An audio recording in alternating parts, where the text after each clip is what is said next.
encontrar um mito ou verdade? O chá da mora, Sim, funciona? chá da amora é bem famoso, né? Aham. Pode ajudar alguns pacientes ou não. Isso depende. A gente tem alguma evidência que a amora pode ajudar sim, mas não é uma regra. Você já tomou chá de amora? Deixa eu lhe fazer a pergunta, deixa eu lhe devolver a pergunta. Não, eu confesso que eu sou uma pessoa.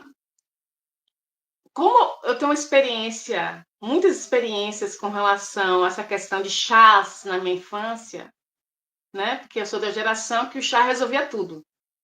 Sim. Eu não, Ah, eu eu não também fui, sou dessa geração. né? Eu não fui para esse extremo dizer que chá não resolve. Não estou dizendo isso. Mas, por exemplo, eu já tomei chá de camomila porque o pessoal me dizia que me ajudava a dormir. Mas para mim não resolveu, porque não era meu caso. Eu tinha outros problemas que o chá não resolvia. Entendeu? Pronto. É exatamente isso. Para o chá de amora, né? A amora, eu esqueci o nome técnico agora, Morus nigra, Morus alguma coisa assim. O chá de amora tem evidências muito boas, assim, né? Bem feitinha, de que mostra um resultado preliminar que pode melhorar alguns sintomas da menopausa. Tem um estudo, inclusive brasileiro, que mostrou que acho que 250 miligramas de extrato de amora, de pó de folha de amora, melhorou o índice de sintomas, né, de menopausa, como saúde mental, vitalidade e qualidade de vida, com efeitos semelhantes, parecidinhos ali com a terapia de reposição hormonal.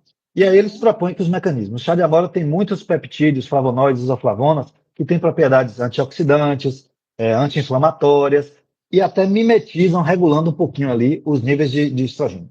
A gente tem isoflavonas, por exemplo, a soja, que mimetizam também o estradiol e também pode dar uma melhoradinha.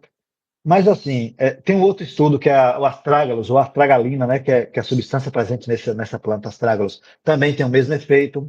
Eu já vi estudo mostrando que o hibisco pode ter uma participação pequena nisso, mas a verdade é que, apesar dessas substâncias poderem aumentar ou reduzir um pouquinho os níveis hormonais nossos, as evidências ainda são muito limitadas, né? Então, são necessários ainda muito mais estudos para a gente poder dizer categoricamente, chá de amora é bom, chá de amora não presta. Via de regra, a gente tem uma segurança muito boa com a amora, né? Diferente do hibisco, por exemplo, que um pouquinho para cima já tem risco, a amora não. Então, quando a paciente tem contraindicação, por exemplo, a tomar alguns hormônios, uma das Uhum. estratégias é usar essas flavonoides e essas isoflavonas, né? Seja da Uhum. soja, seja da amora, e a gente utiliza. Tem outra coisa que é óleo de prímula, que também pode melhorar bastante sintomas. Eu utilizo óleo de prímula na minha prática, em alguns perfis de pacientes, e algumas pacientes respondem, mas outras não. Então, assim, eu não tenho um dado para lhe dar se 30, 50, 60% responde ou não, mas uma respostazinha baixa. Eu nunca vi chá de amora ou de nenhuma outra planta bater de pau a pau com os hormônios. Então, assim, chega perto. É um alíviozinho ali, junto com outras coisas. Aí cabe o médico também justamente ter essa sacada.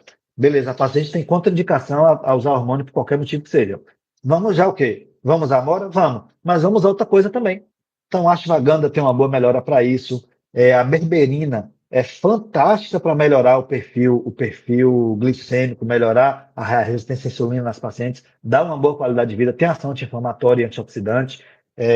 A curcumina para a saúde da mulher, tem um papel interessante ali na inflamação, pode melhorar o perfil metabólico da paciente. Então, é individualizar o caso. Mas respondendo à sua pergunta, a amora, ela pode ter sim um efeito benéfico, mas esse efeito é pequeno e os estudos são bastante limitados. Então, a gente nunca garante. A gente faz o que a gente falou, como tudo, né? Decisão compartilhada. A gente chega para o paciente e fala: eu tenho isso, isso, tem a amora, que pode, não pode, o risco-benefício é esse, vamos tentar?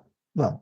Como eu falei, como a amora tem um risco muito baixo, a gente acaba utilizando com maior tranquilidade aí. Embora, cada vez mais a gente tem evitado prescrever manipulação de plantas integrais. Por quê? Quando eu passo o extrato de uma planta, eu não tenho só aquela substância que eu quero. Eu tenho Uhum. todas as substâncias que a planta tem. E isso pode sobrecarregar o organismo e pode expor a toxicidades, né, desnecessárias. Inclusive, tem um documento da Anvisa, não lembro se 2022, 2023, é meio recente, mas já tem um tempinho, que orienta justamente que profissionais não prescrevam plantas, médicos não prescrevam extratos de plantas para paciente. O que que a gente costuma fazer e quais são as melhores práticas aí dentro dessa suplementação? É a gente prescrever a molécula que a gente quer.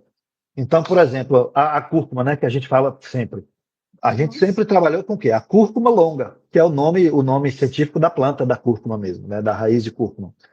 Hoje em dia, justamente por conta, para evitar esse risco de toxicidade, a gente trabalha com o quê? Só com substância de importância médica, que é o quê? A curcumina. Então a gente prescreve, ao invés de cúrcuma longa, a gente prescreve curcumina, tantas miligramas. E hoje em dia a gente já tem, a indústria já lançou inúmeras formas, 4, 5 gerações de cúrcuma, que são cada vez mais seguras, mais biodisponíveis e facilmente absorvidas ali pelo organismo.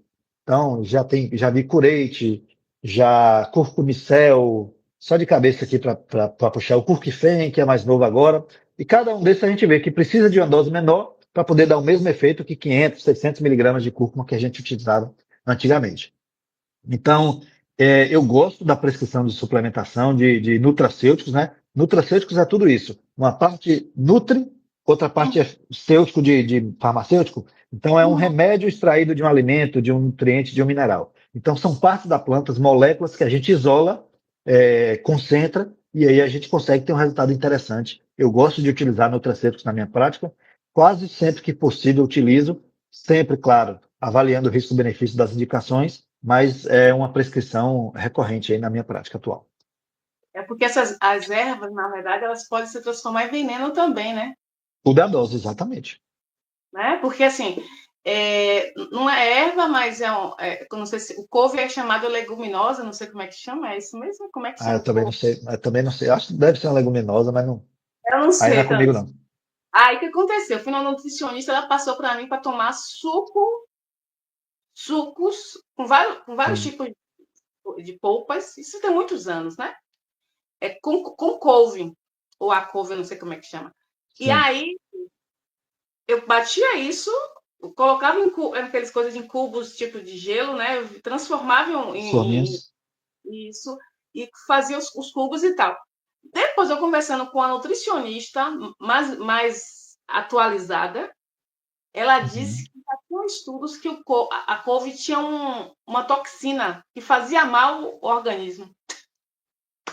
Aí eu tive que abortar isso. Então, o que eu quero dizer, assim, às vezes a pessoa pega uma planta, como você falou, né? A gente pega uma planta Sim, e dentro da planta tem vários tipos de substâncias que exato. podem prejudicar ou ajudar, né?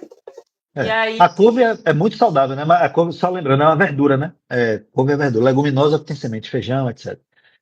Então, assim, o excesso de couve, como ela tem muita fibra, pode dar problemas intestinais, gases, desconforto estomacal. Eu sei que a couve é rica em potássio e vitamina K, então paciente que utiliza alguns anticoagulantes, como a varfarina, ou que tem algum problema renal, pode ter problema se comer couve demais, mas assim, eu acho que em quantidades adequadas não tem problema nenhum. Não sabia aí que tinha essa toxina, para mim é novidade. ele falou que, olha, porque é crua, né? Porque batia Ah, o crua e fato tudo. de ter sido crua. Tem alguns antinutrientes, né? Tem algumas plantas que tem isso mesmo, é verdade. Pronto. Então, aqui eu vi alguma coisa interessante quando eu fui pesquisar sobre a menopausa, sobre saúde oral. Eu não sei se Sim. tem alguma relação? Tem um. Olha, eu vou lhe falar pelo conhecimento fisiológico ali, fisiopatológico da menopausa. Não sou a melhor pessoa para falar de saúde oral, mas impacta a redução do estrogênio pode causar redução da produção de saliva. Isso a gente sabe que é plausível. E aí eu acho que essa redução da saliva, deixar a boca mais seca, aumenta o risco de cáries, de doença periodontal, Isso. é, a mucosa, né, pode ter atrofiado. E outra coisa, como o estradiol ele atua na saúde óssea, a perda do estradiol, além de aumentar o risco de osteoporose, pode aumentar o risco de perda óssea alveolar. Então pode afetar a dentição também nesse ponto. Mas eu acredito que os demais problemas de cárie, etc., estejam relacionados com a redução da produção de saliva. E pode acontecer sim. Não é uma regra, mas pode ser plausível, pode acontecer. Eu achei bem Não, interessante essa é questão. interessante, não sei se tem outras causas envolvidas, eu desconheço, mas deduzindo pelo efeito do estradiol e pela ausência dele, eu acredito que seja por esses dois fatores aí, pela alteração óssea no alvéolo, né, que é onde fica o dente, e pela questão da xerostomia, pela boca seca e pela redução salivar. Mirella está perguntando, eu que tenho hipertireoidismo, não posso tomar couve, né? Não, não necessariamente, pelo que entendi, pelo que, né? Não tem problema não, Não, né? não tem problema nenhum, não. É o excesso como excesso de tudo. Nós não devemos nos exceder em nada, mas você pode comer couve à vontade, sim, que não vai causar esse problema, não. Agora, Mirella, dando uma dica, é interessante você voltar com o seu médico para poder reavaliar, né, já que você já está tomando hormônio tiroidiano, para ver a dose, se está tendo conversão do T4, que é a levotiroxina, para o T3, que é a formativa, que é o que o organismo utiliza, e se tem outras causas concomitantes. Então, principalmente vitamina B12 é interessante olhar, o ácido fólico é bom olhar, ferro, ferritina é muito importante olhar, zinco é interessante olhar nesse caso seu, ferro, zinco, o que mais que a gente precisa olhar aí? A vitamina D, que eu já tinha falado. Então, é interessante ter esse olhar, B12 que falamos, né? É Uhum. interessante olhar esses outros fatores, porque tudo isso pode acentuar algum sintoma que você tenha.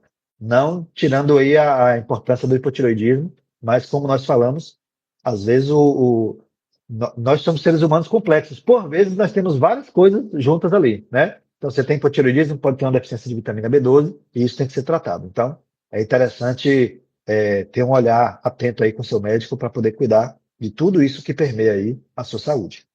Inclusive, ela tem 56 anos, vê a questão da menopausa também, né?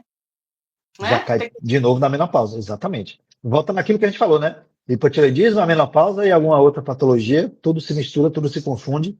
Precisa ter um olhar aí interessante. Por vezes, às vezes, a gente precisa de vários profissionais, né? Do ponto de vista da parte metabólica e menopausa, não dá conta. Então, tem doutor Anderson aqui que vai cuidar de tudo.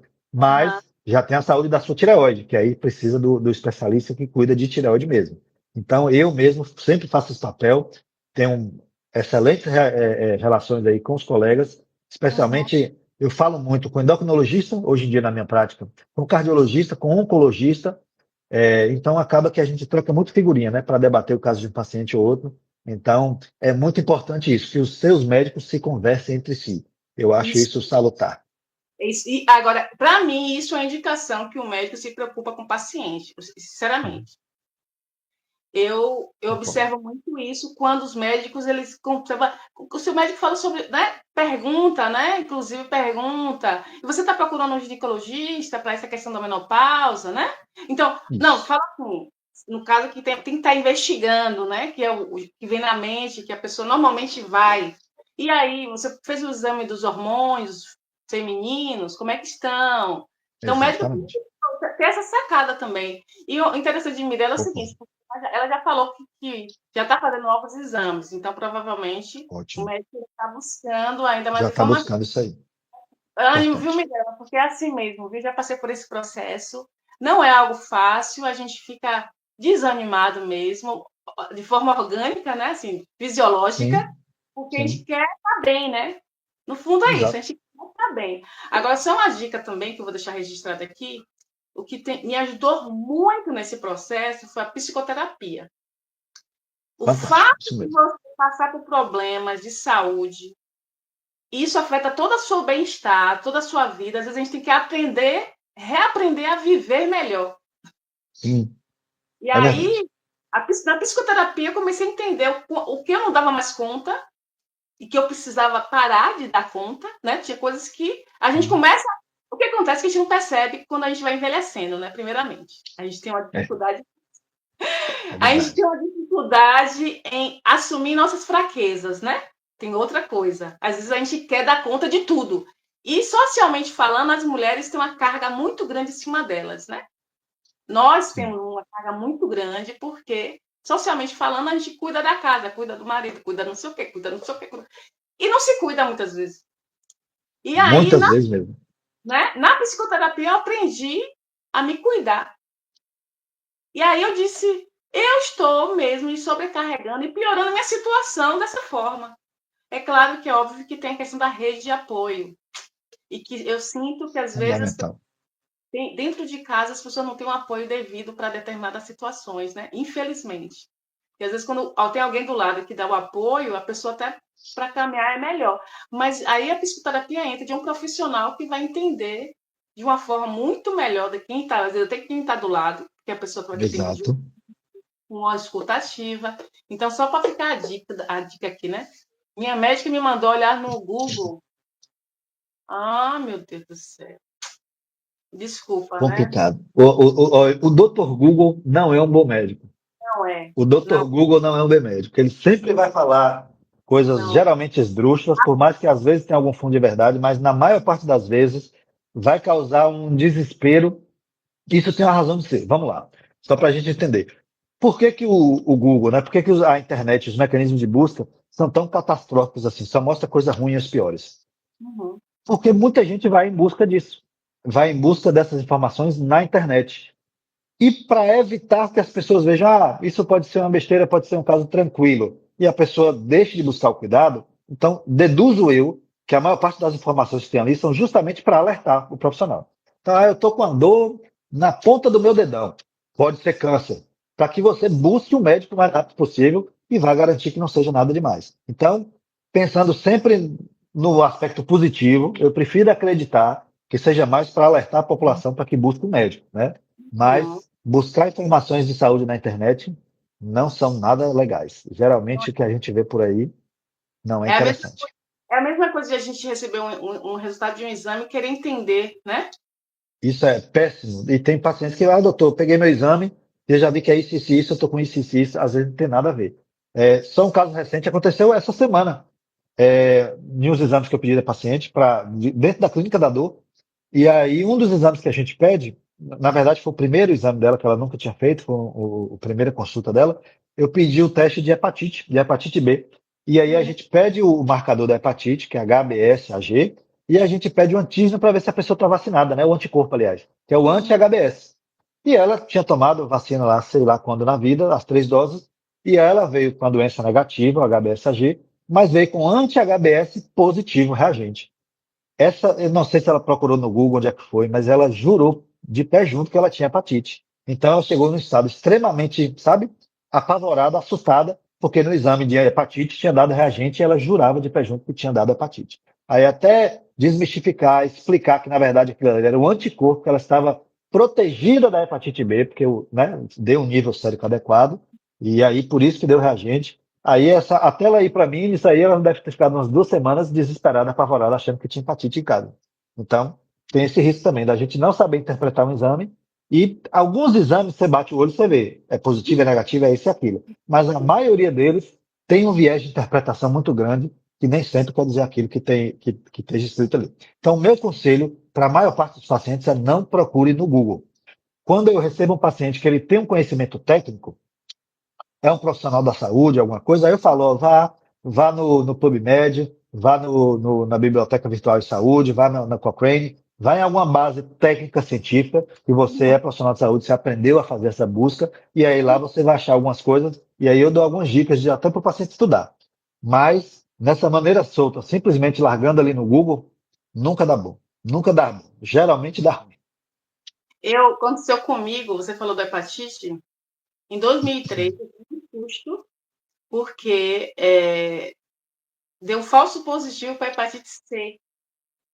Olha que perigo. E eu estava prestes a casar, eu tinha feito todos os exames, e eu tomei um susto, porque assim, isso eu ouvi da médica, né? Porque a médica que pediu foi a ginecologista, ela pediu vários exames relacionados a AIDS, não sei o quê, né? E aí, aconteceu, eu fiquei em pânico, porque a dentista que estava me atendendo parou de me atender, porque eu falei para ela sobre o diagnóstico, né? Eu sabia que era contagioso. Aí depois eu tive que ir para um médico especializado para hepatite, é patologista, se eu não me engano, né? Isso.